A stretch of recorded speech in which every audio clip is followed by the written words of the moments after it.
Okay, so where are the main cognitive challenges? When you have an accident or an injury, which is the lobe that we're most concentrated on with cognitive? Frontal lobe, chief executive. Okay, there it is, right at the front. So basically the cognitive skills, they are the building blocks of thinking, remembering, understanding, concentrating, and our learning. Okay, so like I've said before, you've got that mid-central brain, okay, that's like your Neanderthal man. I'm angry, I'm going to smack that person. I'm hungry, I need to eat something. I want to cry, I will cry. You know, or this frontal lobe, this chief executive, this controller, this filter, there are so many names for it. Essentially, these are the lines that go down to control your limbic system, and that basically Neanderthal brain, that basic brain, okay? So the impairments, we've talked about some of them. Everything ties in. So many lobes cross over left and right. As I said, left is more language, right is more visual, and the visual and language analysis center kind of happens here at the front. Why did that person say that? What is my response to that? Okay, so your attention is key, understanding. So we'll do a bit more of the understanding of what attention is. Abstract reasoning, exactly that. Why did that person say that to me? Is it because they're angry or they're upset? Abstract reasoning is very much around, you know, the thought of, you know, emotional intelligence, being somebody else's shoes. How must that person feel? What, you know, understanding that. So a lot of abstract reasoning comes with age, comes with experience, comes with time. It's not something that's easily learnt. You know, if you think about your environment, or if you think about somebody who lives maybe in a tribe in Africa, or somebody who lives in a Bedouin area of Saudi Arabia, or whatever, everybody's experience of sort of abstract reasoning is going to be very different, you know, considering their environment and what their learning is and what their education is. Okay. Judgment and insight, we've talked a lot about that with Emma. Insight is obviously key. Insight for cognitive rehabilitation is absolutely key. If they've got no idea what they want to do, it's very difficult. So when I'm saying to somebody, what do you really want to do? You know, what's the goal? If you've got me in now, you've got therapy, what's the thing that you'd love to achieve more than anything? Hardest thing. Don't know. Okay. So tell me a bit about your life before. You know, give me an insight. I need to understand you. Like I said before, who was the person before? And try and work with some of that element, because some of it will be there in their long-term memory. Personality. This is certainly what I was saying a bit at lunchtime with some people, but I was also saying that, you know, it's the key thing that relatives pick up and partners pick up and children pick up. They're living it 24/7 and they're going, there's just something different, there's something not right, and I can't put my finger on it, but it's, you know, they're not coming across like they are. I've got a client in my headway group that comes, and he had encephalitis, and he again walks in a room, he's absolutely fine, he's a lovely chap, sociable, chatty, sits within the group, joins in, and he always gives us a bit of a clanger at the end. You know, anybody want to share what's been happening for them this week? Anybody want to know, you know, anybody want to have a talk about things that have gone on? And they turn around, and he turns around and he said, oh, well, I saw my psychologist this week, and my wife's really struggling with who I am now, and she thinks that I've completely changed, and I just don't see it. I can't see it at all. I haven't changed at all. I think she's made it up. So his psychologist had said, go to all the people that you know, friends, family, people that you work with, and give them a scale and say, ask on 100%, how much of you is still you? And ask. His wife said 10%. And the devastation that happened for that guy, just to be told, 10%? When he thinks he's absolutely fine, he still thinks he's absolutely fine. We are 1 year later, and his wife and him are going through a divorce, and it is very, very difficult, because for him, he cannot see it. He doesn't get it. He doesn't understand it. Because actually, he can still physically do the things that he's doing. He can still care for his children, but he actually, cognitively, memory-wise, everything else, he doesn't realise it, but he's totally different. But the personality of him is gone. Memory we'll talk about a bit later. Sequencing and initiating activities. There's a big one. Really difficult to work with, but actually, again, a lot of it is around the insight and making people aware, because often what will happen is within sequencing and initiating activities, that's where the risk comes out. If they forget certain elements, so we get the classic, they're brilliant at cooking, but then they leave the gas on every time, or they forget to turn it off. But they can produce a brilliant cooked breakfast, or they can produce whatever. They just tend to leave all the cupboards open, the fridge is open, and the gas ring's been left on. Okay, so that's part of the sequencing. Problem solving. Obvious, but again, it's how you actually break down the problem, work out. So I'll talk about that a bit. Orientation's a big, big one, actually, and certainly when people first come out of their comas or first come out of hospital, they're having to reorientate themselves. I had a wonderful guy that I worked with, and again, physically really able, really fit, able to get on with things. He had a stroke when he was on holiday in the Bahamas. He basically got rehabilitated over there, and then he came back. Came into the hospital systems in Westminster, and then I saw him when he was back in the community. He couldn't even find the loo in his house, and he couldn't remember. So his topographical knowledge, his memory, and his knowledge and his orientation to his house had gone, just out. And the saddest thing was his job was he used to do guided street walks of Spitalfield. I mean, isn't it just typical? That was his job. That's what he loved to do. He used to take people on tours in history. He knew all the history, knew everything. He kept all that memory, but he actually couldn't find his way around. He wouldn't have been able to find anywhere. But we got it back. We worked and worked, and we gave him strategies, and he eventually rerouted, but he also used external strategies to be able to support that. Mental processing speed. We've talked a little bit about that with Emma earlier. The way to describe it is, if you were drinking through a straw, you've got a nice steady flow of information, like drink, basically. If I suddenly had a fire hydrant in front of me with water rushing at me, I wouldn't be able to swallow it, I wouldn't be able to do anything. It would be completely overwhelming, and the flow would be too much. What happens is that when the information is going up and down your brainstem and coming into your brain, comes up through the middle and then out like the branches, and essentially it's all going to the different parts, and it's being sorted and filed and organised and told and everything, and then suddenly it comes up against all these areas that are broken, damaged, gone. So where does that information get put? Where does it go? So essentially everything slows down, everything backs up. The whole brain goes into shutdown because it's too tired and it can't process anymore. So generally, everybody gets a lot slower. But we all feel that. When we're tired at the end of the day, the last thing you want to do is go and switch on the computer and start doing some emails or work, because everything is generally tired because you're overloaded. You can't take anything more on. That's also when you start looking around and see what the triggers are. Is it a noisy environment? Is there too much light on? Are there people, there are too many conversations going on at the same time and everything, and it's called the overload, and you have to just strip it all back. So talk about that. Okay. Cognitive skills enable us to learn by. So I'm going to do a little task now. I don't know if it's going to work, but anyway.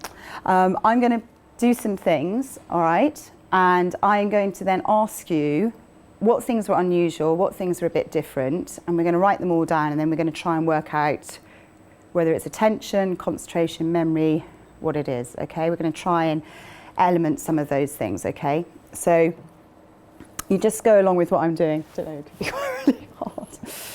All right, so if we start from now.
really, really exaggerated.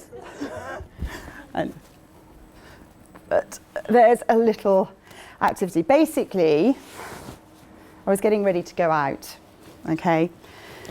So, put my clothes back on. Start shouting out some of the things that you noticed, okay? And I'll get writing them down. Attention span is quite short. Okay, hang on a minute.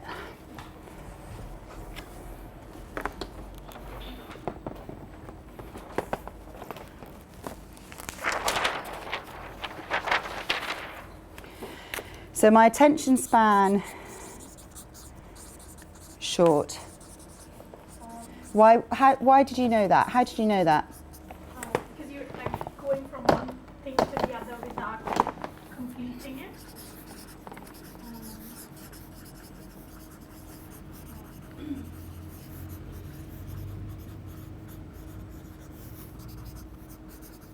Yeah, shout out.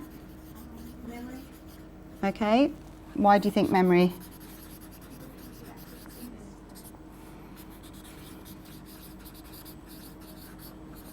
What part of the routine was I repeating? The hair brushing thing with the hair, with the toothbrush. Yeah. Sorry? Checking time and Phone.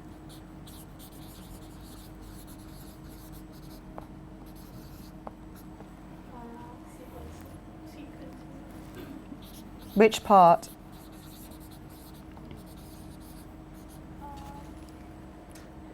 Like, you took the shoes off rather than, putting them on. And then sort of you went from, because of the repetition and things, it wasn't like how generally you would sequence sort of going out. Yeah. Like, you get dressed first and then do this and then. Yeah. So, Yeah. and also, like identifying objects, there was times where it was like not really, obviously you're using the wrong, you're using a toothbrush rather than. Yeah. It was clean, by the way. Also, you didn't put the lip balm thing, you didn't put the cap on. Yeah. Anybody else? Anybody else? 10 out of 10 for you. Anybody else? Coat inside out.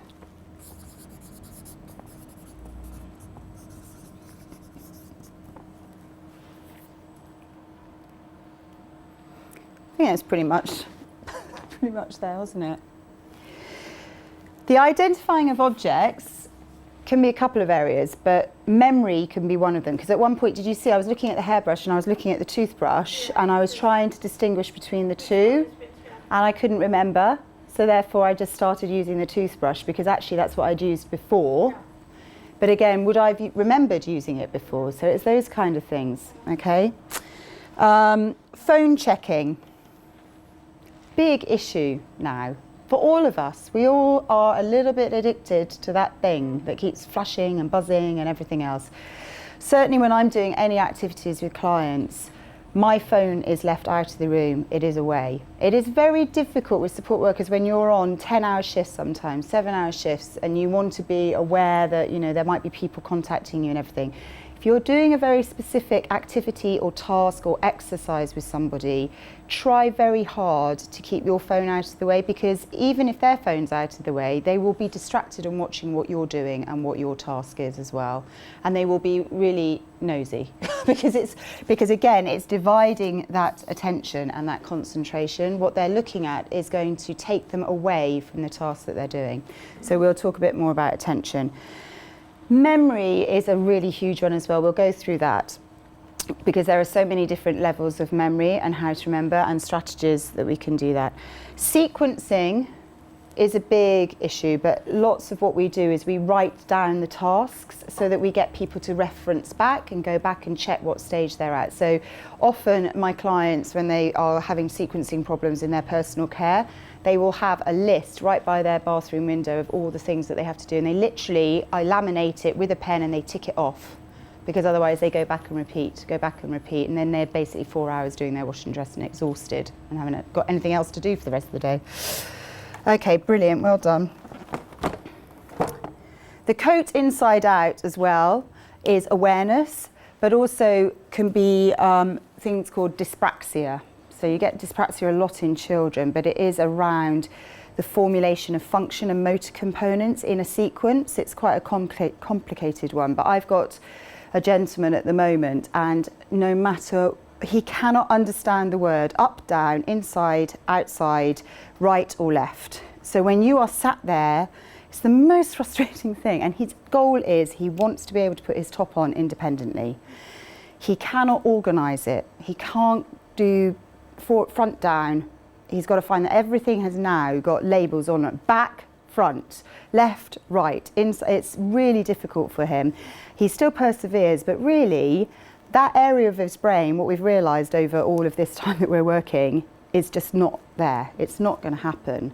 But to tell him that would break him. He will not accept it. He wants to keep going with it. So we've tried every single strategy, but we're still going. But he's just, you know, even with repetition, because I at one point got the carers, they hated me, for a whole week doing on, off, every 2 hours in the day. I said to him, you're not going to do anything else this week if that's what you want to do. And he was signed up to it, motivated to do it. By day 3, though, he did turn around and go, actually, I'd really like to go out and do other things. And that was my awareness model, because actually what he realised was he wasn't getting anywhere with it, but what he was doing was sacrificing everything else in his routine structure and things he could do by practising constantly putting this, top on and off. Okay, so isolating relevant aspects of the task. So yeah, breaking down a task, this is what I was talking about, activity analysis, you know, working out the element that is really, really challenging for them and working out how you change the task and the way that you do it, or basically remove that part and actually get somebody else to do it for you, or adapt it by bringing in equipment or adaptations or things like that. Forming a plan, breaking the task down into steps, perform the activities behaviour in a correct sequence, monitor and adjust your behaviour accordingly, and transfer learning to other situations. That is a key one. The amount of people that I get coming home, they've had their stint in hospital, they've had a couple of visits home, then they're discharged, and then literally everything that they've learned in the hospital setting, they have to start again, because that skill has not been transferable into their own environment, which is why I prefer working with people in the community, because it's actually far more realistic to them, rather than in transitional living units or in basically acute settings where they're practicing things. They just don't have that ability to transfer the learning over. So I usually end up having to start from scratch, which is really frustrating for them. Okay, so executive skills we've talked about, all right, and I'm going to give you an exercise to do. So it impacts the ability to plan and organise. We've just gone through all this. Sequencing, prioritisation. Okay, what's the most important? We get, write everything down, write the to-do list. The next thing I do is I go into the person's house and I go in and their to-do list is 20 things. And I'm like, okay, is this realistic? Okay, where do we prioritise? What's the thing that you want to do the most on there? All of it. Right, okay, so what are we going to be able to achieve? What are we going to get the best result out of this? How are we going to do this? So working on making those things realistic. Problem solving, self-monitoring, self-correcting. That's a difficult one, but the way that you do that is by setting up scales and going back to them and saying, how hard was that? How hard was that? Did you do the best job you could? Are you happy with that outcome? Or do you want to try it again tomorrow and let's see if we can work on this element a bit more? That's the awareness things that I do. One client that I had was a brilliant guy, but it was classic. I went in there and I was like, so what do you do? And he was back at home. He'd been a roofer, so you can imagine what his accident was. And he came home. He had a wife at home. He had a teenage son. He had a 10-year-old daughter, and then he had twins of 2. and they lived in a tiny terraced council house. His wife was going nuts, and he sat in the sitting room all day and all night doing nothing, and basically feeling pretty fed up. He'd go out to his physio and have his a personal trainer twice a week, so good, get the physical stuff working, physio can work on my leg, that's it. So in I come, and I'm like, so who does the person, you know, who does the cooking in the house? She does. Who does the shopping in the house? She does, right. So you never think that maybe you'd like to go out and, no, never did it before, I don't do that. She does that, okay. Well, have you thought about cooking with the kids? Or whether, shoot me down now, wrong thing to say, no, of course, no, sorry. What about laundry? No, right, you don't do any of that either. Right, okay, so what do you do? Nothing now. I go up ladders and I fix the roof. Okay, right. Okay, did you drive? Yeah. Do you drive now? Well, no, obviously. And I said, well, are you working towards driving? Because I said, physically you're walking around. I said, you've got a bit of damage on the right. So where are the issues for you driving? He hadn't even thought about it. He hadn't even thought, well, maybe I could get back in that car and start driving again. I said, okay, so is that something you'd like to do? Yes. Okay, right, there's the key. Then through doing that, I realised that way before his life as a roofer, he loved to restore cars and do mechanics. And again, through a whole process of assessment, but building a therapeutic relationship around that meaningful goal. My God, this woman actually can help me get driving again. This is all right. Engaged, showed up for every appointment, didn't ever cancel me, so it worked. I then decided he needed to have some more awareness and insight, because he was basically really struggling to come to terms with it. He'd changed so much, his cognitive challenges were taking over. So agreed with his solicitor to have a budget, and we bought a car off eBay. Very nice. And what we did was a process of his awareness. And we got a support worker, and we were really, really lucky with this support worker buddy, because he had a history of mechanics. Hooray! Couldn't have actually sorted it out any better. And we did a whole project around the car, broke the task down, broke the project down. The first thing he had to do was actually look over the car and analyse what the problems were. Then I took it to a garage and I got it analysed to work out if those problems were the same. They were, fortunately, and there were a couple of others. Then we broke down each task, so new tyres required, brake fluid needed changing, blah, blah, blah. And I said, on a scale of 1 to 5, how difficult do you think this will be? Oh, that's easy. Yeah, no, I'll be 1 on that. That's 1. That's easy. 5 hardest. Oh no, 1. Everything was 1, 1, 1, 1, 1. So we did it on the how hard the task would be, and then we did a fatigue rating scale on how tired and how long do you think it will take you to do that. And we wrote these measures before every activity we did. Once he'd completed the task, so the changing of the tyres, finding new tyres, he said would take 1 week, it would be a 1, and it would be fine. He basically took 2 months, because he just, every time he turned the computer on and went onto eBay or tried to research scrapyards, he just couldn't handle it. 10 minutes longest, and he'd have to turn it off and get frustrated and upset. And then he built and built and built to the point where he got it. And so he then scaled it back up to 5 out of 5 of difficulty. But having that suddenly plotted out for him and making him realise about how much time everything took now and how much harder on something that was meaningful and that he was motivated to do was a massive and brilliant piece of work in the sense of being able to get him on board and progress with his rehabilitation. And he has gone back to doing work, but certainly not up on the roof again. But again, that is a project of how you can break down and do how activity allows us to do all the cognitive rehabilitation. Okay. Oh, shut up talking. I'm going to hand these out, and between you, maybe do it in twos because it's a bit tricky. These are all areas of activities of daily living, okay? And they are areas that I want you just to have a look at and work out with yourselves, between yourselves. What's the kind of risk? If somebody's got a frontal lobe injury, if somebody's got real cognitive challenges, what are the implications? What's going to affect their success rating out of doing this? So if I give you an example, shall I give you an example of one of them? So employment would be potentially with employment, people go back to work too soon because they haven't got an awareness that there's a problem. So they all go back to work too soon. They lose their job and they get low self-esteem. So then they get depression. Or they go back and the employers don't know how to handle it and they haven't got the information. So basically, The clients then hand in their notice and then they never work again. So that's the risk, because they are not aware of their problems and they are not cognitively functioning the best way that they can. That's what I'm talking about with these areas. What are the risks? What are the implications? So I'll give you 5 minutes just to try and work through some of those. Think about all those areas: sequencing, prioritising, initiation, problem solving.